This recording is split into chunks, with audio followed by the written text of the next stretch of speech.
The 22 News Storm Team has issued a weather alert for today due to heavy rain, but most importantly, the significant wind gusts.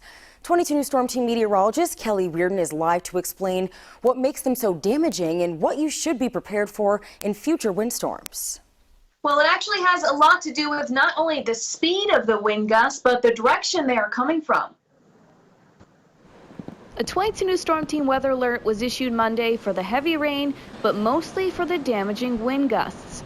A high wind warning was in effect Monday for sustained winds, the longer duration wind speed from 25 to 35 miles per hour, with wind gusts up to 65 miles per hour, which are momentary bursts in wind speeds. From any direction, gusts that fast can easily lead to downed trees, power lines, and power outages, which they already have.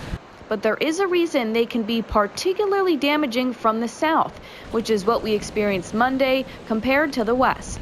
Most storm systems follow a west to east movement pattern as they follow the jet stream.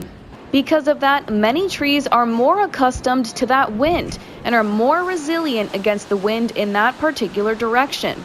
With a southerly wind, the trees aren't as accustomed to that, so tree damage and power outages can be even more significant. Remember, before a windstorm, it's best to have water, non-perishable foods, a first aid kit, batteries, and a flashlight in case of a power outages. Also, charge your cell phones fully before any windstorm hits. A car charger is also a good idea in case the outage lasts a significant amount of time.